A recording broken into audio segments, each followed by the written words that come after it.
Durante décadas, os segredos mais profundos da família real permaneceram ocultos atrás de muros de mármore e protocolos sigilosos. Mas numa reviravolta chocante, um teste de DNA sigiloso ligado à própria princesa Diana explodiu no coração da monarquia. E no centro da tempestade, a princesa Anne em lágrimas com a revelação do último segredo há muito enterrado de Diana.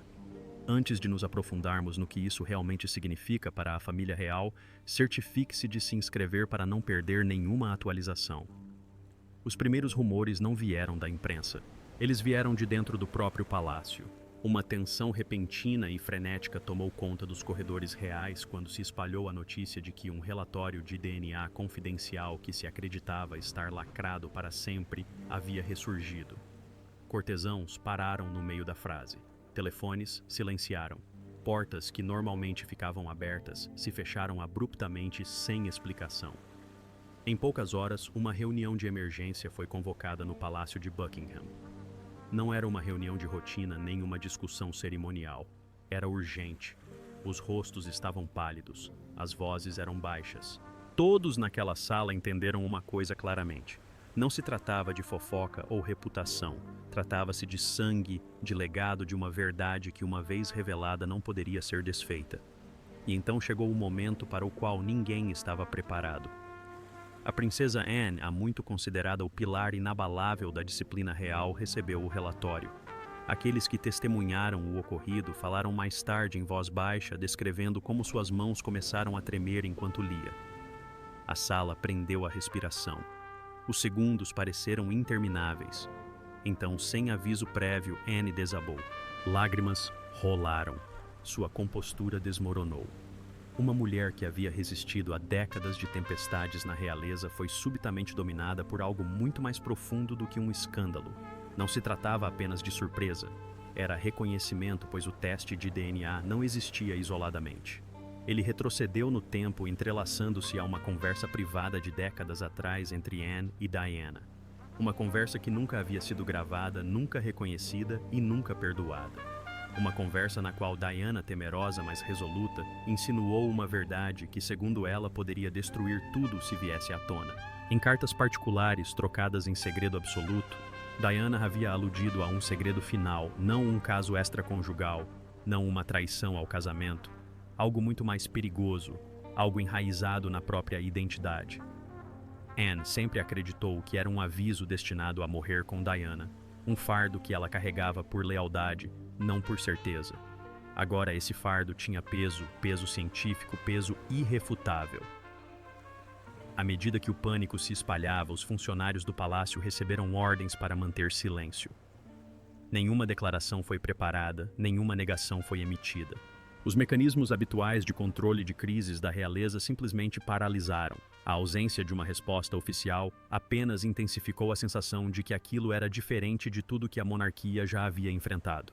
A portas fechadas, o medo substituiu o protocolo. Porque se aquele teste de DNA fosse real, e tudo indicava que sim, então o segredo de Diana não era mais um rumor ou uma lembrança. Era uma prova. E provas mudam tudo. Mas para entender por que esse resultado de DNA abalou Diana mais do que qualquer outra pessoa, precisamos voltar a um pacto feito nas sombras entre duas mulheres da realeza, unidas por laços de sangue, dever e traição. Elas nunca deveriam ter sido aliadas. Diana, a rebelde radiante, e Anne, a tradicionalista estoica. Mas nos bastidores do palácio forjaram uma aliança silenciosa construída sobre sofrimento compartilhado, traição institucional e um juramento de proteger uma verdade devastadora. Até então, no início da década de 1990, quando as tensões dentro da família real atingiam o ápice, Diana e Anne se viam cercadas pela mesma dor silenciosa.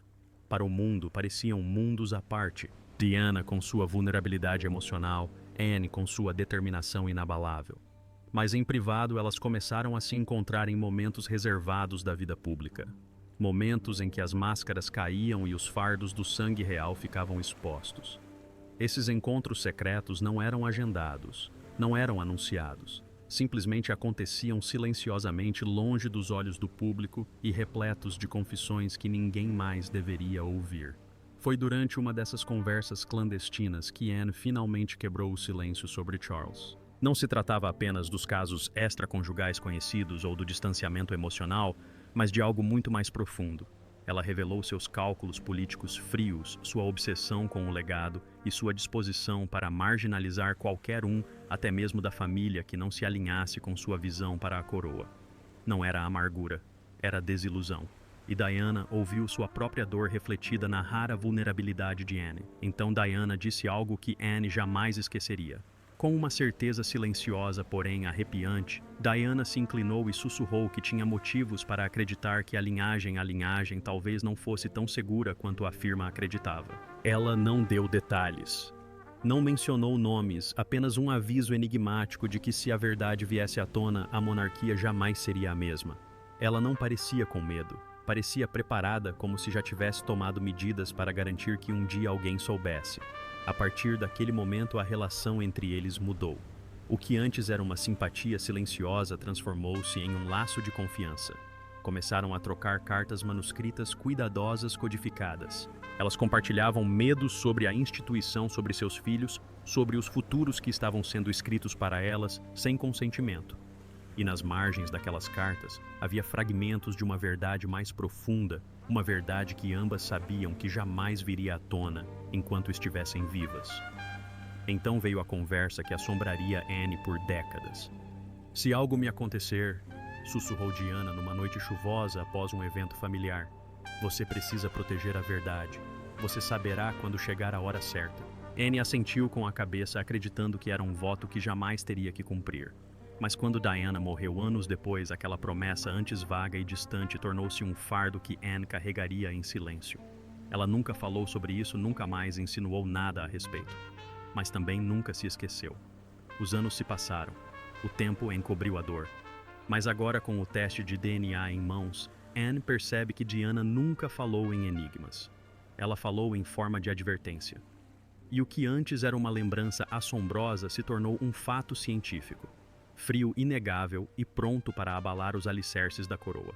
Mas nem mesmo Anne, ferozmente leal e infinitamente serena, jamais imaginou que o segredo que Diana lhe confiou seria cientificamente confirmado e desencadearia uma reação em cadeia da qual a monarquia poderia não sobreviver. O teste jamais deveria ser visto novamente, encomendado em segredo, enterrado em arquivos e marcado com o selo real de discrição. Mas um denunciante anônimo garantiu que o teste de DNA de Diana não permanecesse oculto. E o que ele revela muda tudo o que pensávamos saber. O teste em si não seguiu o procedimento padrão. Não se tratava de uma visita ao hospital, um susto de saúde ou uma investigação oficial. Segundo fontes do palácio, a origem remonta aos últimos anos de vida de Diana, um período marcado por profundo isolamento crescente, suspeita e um medo profundo por sua vida. Ela havia começado a se abrir com um círculo privado de especialistas médicos e assessores não afiliados à família real. Entre eles estava um médico da realeza que com o tempo se tornou mais do que apenas um médico. Ele se tornou um crente. Ele viu o que ela viu, que a instituição real não era apenas uma gaiola dourada, mas uma máquina capaz de silenciar a verdade. Segundo fontes, foi sob sua orientação que o teste de DNA foi realizado de forma discreta e cuidadosa.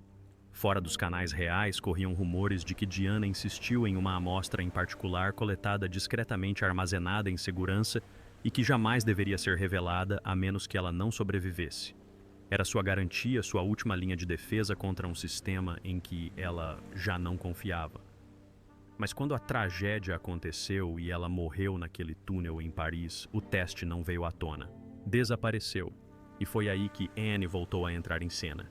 No caos que se seguiu à morte de Diana, quando os segredos estavam sendo apagados e legados reescritos, Anne teria sido abordada pelo mesmo médico desonesto. Ele lhe disse que o teste existia. Contou-lhe o que Diana havia planejado. E, acima de tudo, disse-lhe que o resultado era perigoso porque contradizia a narrativa da realeza. Anne, ainda de luto, ainda sobrecarregada pela promessa que fizera, concordou em manter o segredo, não em destruí-lo, mas sim em selá-lo. O relatório estava escondido em um arquivo real sob classificação codificada. Uma única cópia, sem backups, sem rastro digital. E por mais de 2 décadas esse exame permaneceu intocado até agora. Uma fonte anônima que se acredita ser um ex-membro da equipe particular de Diana veio a público com uma confissão chocante. Eles haviam guardado uma cópia. Não o arquivo completo, mas o suficiente. O suficiente para identificar que o exame original existia. O suficiente para identificar o médico. O suficiente para comparar as assinaturas. Suficiente para acender um pavio que ninguém conseguiria apagar. O vazamento foi cronometrado, deliberado e inegável. A bomba. O teste de DNA confirmou inconsistências no perfil genético de uma criança da realeza. Inconsistências que não podiam ser explicadas por erro, acaso ou anomalia. Sugeriam algo muito mais significativo, algo que colocava em questão a legitimidade de um herdeiro real direto.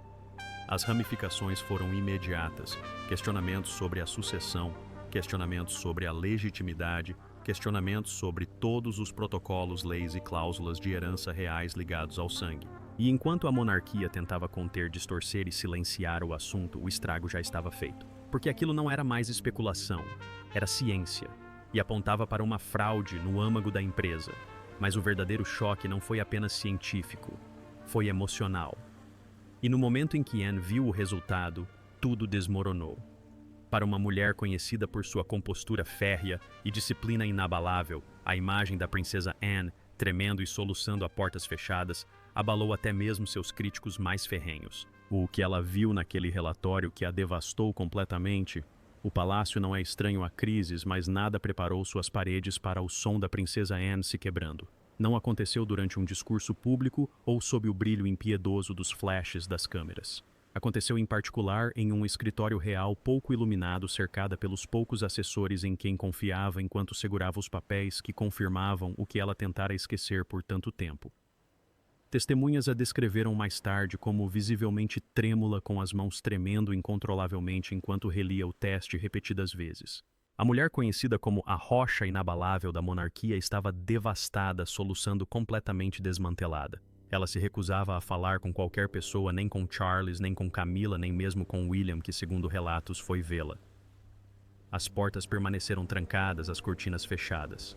O silêncio ao seu redor tornou-se sufocante, mas ela não largava o documento. Exigia que o original fosse visto, recusava-se a aceitar resumos ou garantias de segunda mão. Preciso vê-lo, ela teria dito repetidas vezes. E quando o fez, o peso da confirmação a despedaçou.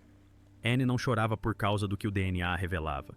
Chorava porque no fundo ela já sabia. Não da maneira como os fatos são conhecidos, mas da maneira como o instinto aperta o coração. Ela sempre temera que os avisos de Diana não fossem apenas paranoia, que os sussurros que compartilhavam não fossem apenas medos, mas sim presságios. E agora esses medos ganharam vida no papel. Para uma única pessoa de confiança, Anne quebrou o silêncio. Sua voz embargou quando ela sussurrou: "Jurei protegê-la e falhei." As palavras não foram ditas em voz alta, mas carregavam mais dor do que qualquer grito. Seu colapso não estava enraizado no escândalo que agora se alastrava em direção à monarquia. Estava enraizado na culpa. Culpa por não ter lutado com mais afinco, por não ter aberto o envelope antes, por não ter impedido a máquina que no fim esmagou a única pessoa corajosa o suficiente para lhe contar a verdade. Suas lágrimas carregavam o peso não apenas de uma cunhada perdida, mas de uma responsabilidade abandonada. Ela não estava apenas de luto por Diana novamente. Estava de luto por sua própria inação. Mas não se tratava apenas de culpa. Havia algo mais por trás daquelas lágrimas. Algo mais sombrio. Medo. Segundo uma fonte próxima, Anne murmurou entre soluços: "A coroa jamais se recuperará disso." Não era uma pergunta. Era uma sentença. Ela sabia o que isso significava. Não apenas para seu irmão, não apenas para Harry, mas para toda a instituição. A mentira no centro da monarquia havia sido exposta e não havia como escondê-la. Mas para realmente compreender o peso da culpa de Ana, precisamos mergulhar no que Diana lhe contou anos atrás e por que Ana se culpou no momento em que a verdade veio à tona. É o segredo real que ninguém ousou sussurrar em voz alta. Até agora, a verdade final de Diana, codificada em sangue, não apenas expõe uma linhagem oculta, ela reescreve a história da realeza, e para aqueles que ainda detêm o poder pode ser o começo do fim. Por décadas, rumores permaneceram nas sombras. Foram rejeitados, negados e esmagados pelo peso do protocolo real. Mas o teste de DNA dissipou qualquer véu de especulação. Os resultados eram inegáveis. O príncipe Harry, há muito considerado o filho mais novo do rei Charles, não era biologicamente seu filho. A monarquia construída sobre séculos de linhagens sanguíneas hereditárias agora se encontrava em terreno instável. O filho que haviam apresentado publicamente como legítimo o príncipe criado dentro dos muros da realeza não tinha nenhum vínculo biológico com o homem que o criou como herdeiro. E essa não foi uma descoberta casual. Diana não havia tomado a decisão de encomendar o teste de forma leviana. Uma confidente próxima revelou que nos meses que antecederam sua morte, Diana se convenceu de que estava sendo vigiada. Seus telefones chiavam com estática. Suas cartas desapareciam. Seus movimentos, mesmo sem aviso prévio, eram sempre esperados. Ela temia não apenas por sua segurança, mas também pela verdade. Foi então que ela procurou o médico desonesto. Foi então que ela iniciou o teste. Anne, em sua dor e senso de dever, aceitou o apelo de Diana para proteger a verdade. Mas Diana nunca lhe contou tudo. Nunca revelou o nome do pai biológico. Apenas disse que a verdade destruiria a casa de Windsor se viesse à tona. Anne respeitou o silêncio até o resultado do teste. E quando veio, as especulações se espalharam como fogo em palha seca. Seria essa a vingança de Diana, um ataque silencioso contra uma instituição que a isolara, silenciara e muitos acreditavam a abandonara. Dentro dos muros do palácio reinava o caos. Conselheiros importantes se esforçavam para entender o que aquilo significava. Porque se Harry não fosse filho biológico de Charles, sua posição na linha de sucessão se tornaria perigosamente questionável. Mais do que títulos ou propriedades, a própria legitimidade da linhagem real estava agora sob ataque. Questionamentos surgiam sobre herança, sobre decretos legais anteriores, sobre as implicações para William e Harry. Todas as tradições que antes pareciam inabaláveis agora rachavam sob a pressão da verdade científica. Para além do palácio, as consequências públicas se alastravam como uma onda gigante. A credibilidade da monarquia, já fragilizada por anos de conflitos internos, enfrentava sua maior ameaça existencial na história moderna. Se um filho da realeza podia ser ilegítimo, o que mais teria sido escondido? Até onde ia o engano? A mídia começou a investigar. Parlamentares cochichavam sobre implicações constitucionais e o público ficava inquieto, dividido entre simpatia e indignação. O que piorava tudo era o silêncio. A empresa se recusava a se pronunciar sobre o assunto.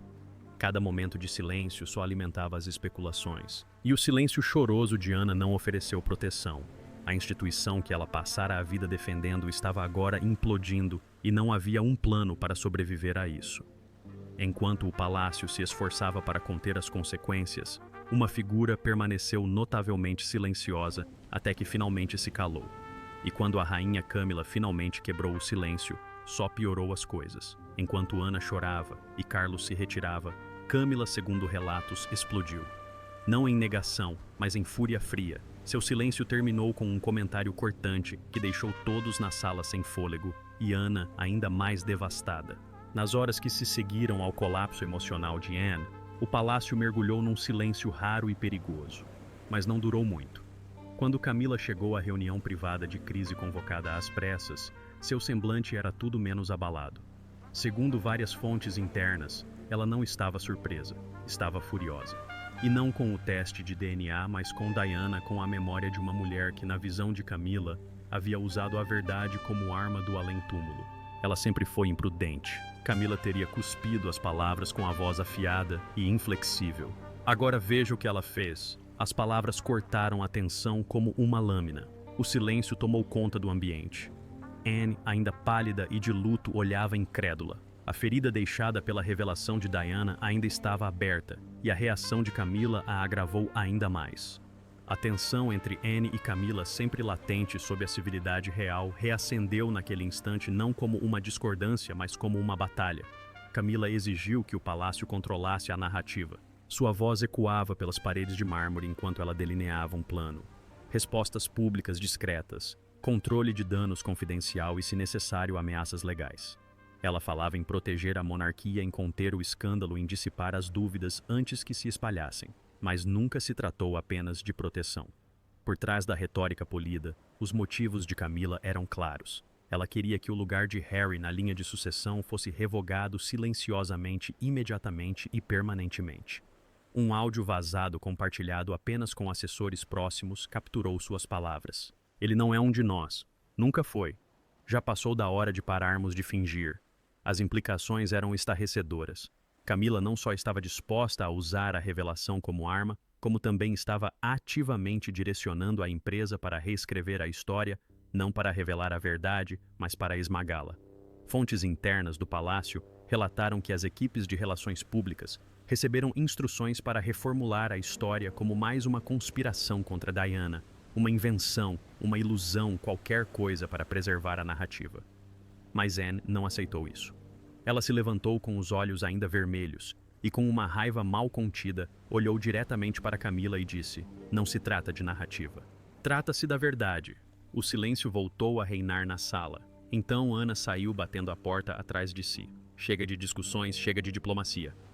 Para Ana aquilo não era apenas um escândalo. Era o momento em que o palácio cruzava uma linha que jamais poderia ser desfeita.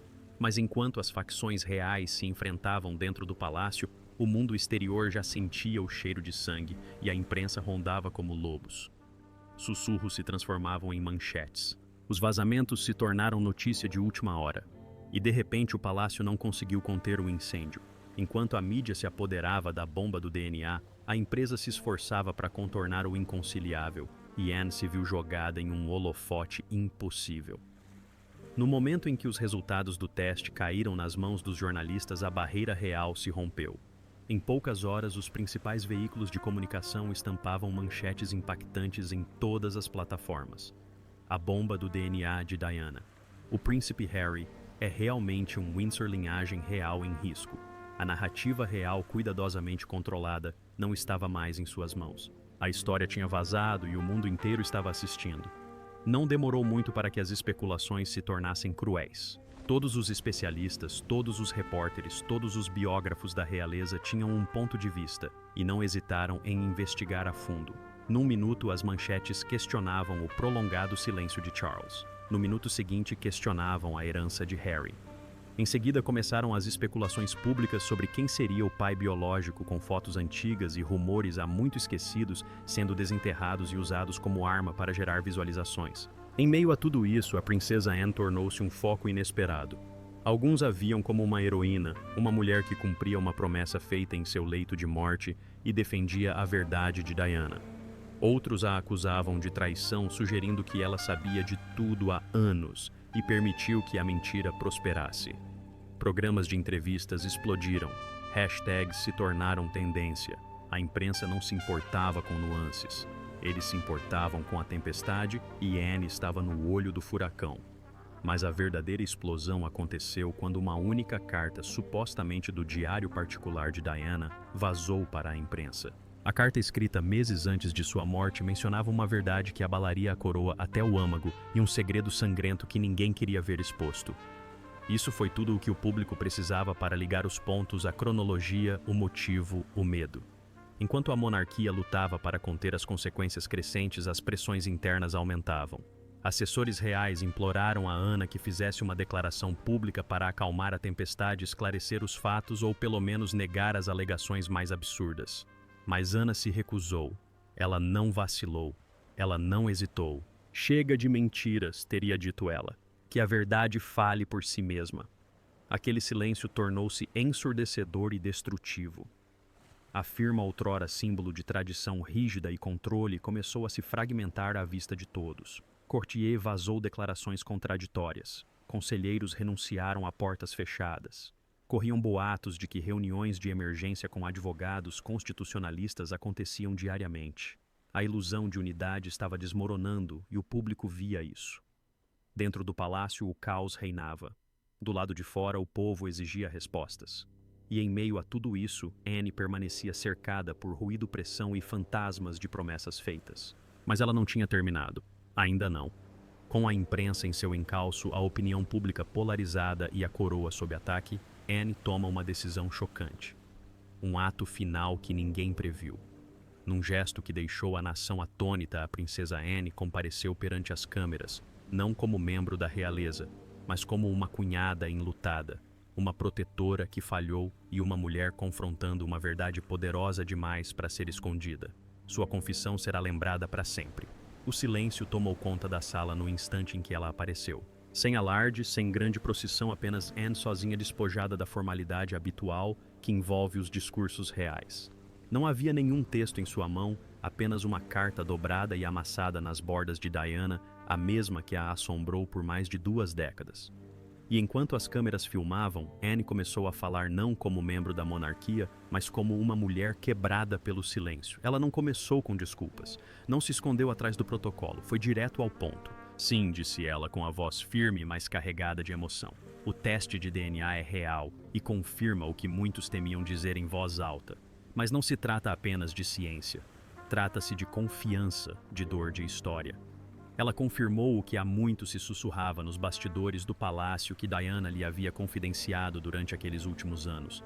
Que lhe haviam contado algo, mas não tudo. Que ela guardava fragmentos da verdade, acreditando ser melhor enterrá-los do que desencadear uma tempestade.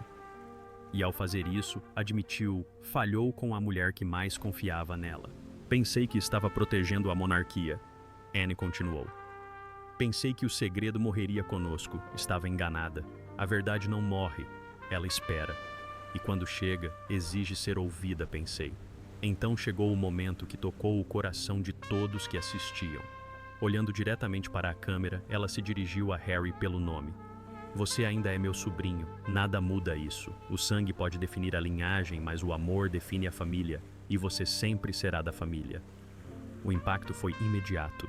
As redes sociais explodiram. Os noticiários entraram em frenesi. Mas não foi a raiva que inundou o público, foi a emoção. Pela primeira vez, a nação não viu uma princesa.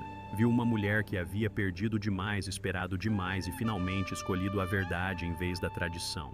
Mensagens de admiração e solidariedade choveram. Celebridades, jornalistas e até mesmo antigos críticos aplaudiram sua coragem. Alguns a consideraram o momento mais humano da história moderna da realeza. Outros exigiram mais transparência, mais responsabilidade, mas ninguém podia negar isso. Anne mudou o tom de toda a crise. Com uma única confissão sincera, ela redirecionou a narrativa do escândalo para a sinceridade. E então, pouco antes de se afastar do microfone, proferiu a frase que ficaria gravada na história: a verdade pode abalar uma coroa, mas fortalece um povo. O silêncio que se seguiu foi ensurdecedor. Era o som de uma monarquia numa encruzilhada. Uma família transformada para sempre. Um acerto de contas inevitável. Mas ao se afastar do pódio, uma última pergunta permanecia. O que faria o rei Charles agora? Com a monarquia abalada, a linhagem em questão e o público exigindo respostas, o rei Charles enfrentava uma decisão que definiria seu reinado. Ele negaria a verdade ou aceitaria o acerto de contas que Diana desencadeou do além-túmulo. Dentro do palácio, o silêncio em torno do rei Charles tornou-se ensurdecedor. Ele cancelou aparições públicas e adiou compromissos agendados. Seu rosto, antes presença constante nas transmissões nacionais, desapareceu da noite para o dia. Mas enquanto o público aguardava, o verdadeiro drama se desenrolava a portas fechadas. Segundo fontes internas, Charles estava dividido entre o peso da coroa e a fragilidade da sua própria estrutura. De um lado, Camila e um conselho de assessores reais experientes pressionavam por um controle rápido da narrativa, medidas legais para minimizar os danos e um distanciamento imediato das consequências do escândalo do DNA. Do outro, uma onda crescente de emoção, honestidade e o fantasma de Diana agora mais presente do que nunca. Charles não estava apenas lidando com uma crise pessoal, ele enfrentava um colapso institucional. As reuniões silenciosas com o príncipe William se intensificaram frequentemente tarde da noite, longe da presença dos funcionários cautelosas e sombrias. Pessoas próximas à situação afirmavam que as conversas eram emotivas, conflituosas e por vezes explosivas. William, dividido entre sua lealdade à empresa e sua discreta compaixão pelo irmão, teria insistido na transparência.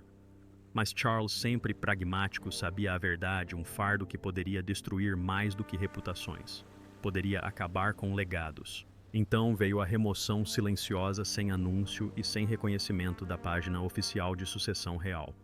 O nome e a posição do príncipe Harry não constavam mais como antes. Sem comunicado à imprensa, sem aviso público, apenas um apagamento silencioso que dizia mais do que palavras jamais poderiam. E com isso, a especulação se tornou confirmação. A monarquia estava reescrevendo suas próprias regras, quer o povo aprovasse ou não. Nos bastidores, equipes jurídicas foram mobilizadas. Discussões sobre salvaguardas constitucionais de emergência começaram a circular. Conselheiros debateram se os decretos reais poderiam se sobrepor à percepção pública ou se alguns segredos eram simplesmente grandes demais para serem enterrados. O papel de um monarca outrora simbólico encontrava-se agora no epicentro de um escândalo global que se recusava a dissipar-se. Charles viu-se numa encruzilhada diferente de qualquer outro monarca na história moderna. Um caminho exigia que se apegasse à tradição, negasse a tempestade e fingisse que a linhagem permanecia intacta. O outro exigia um salto para o desconhecido, um reconhecimento aberto de que o próprio alicerce da sua linhagem havia mudado. Nenhuma das escolhas foi isenta de consequências. E à medida que os dias se transformavam em semanas, uma pergunta assombrava todos os corredores do palácio. Seria este o último ato de vingança de Diana destinado a abalar a instituição que a prejudicou? Ou seria seu último presente uma verdade brutal e dolorosa destinada a libertar a coroa de décadas de engano?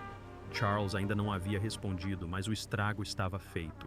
Enquanto o mundo observa uma coisa é certa, o último segredo de Diana mudou a monarquia para sempre. E o acerto de contas está apenas começando. Obrigado por assistir. Não se esqueça de curtir e se inscrever e nos vemos no próximo vídeo.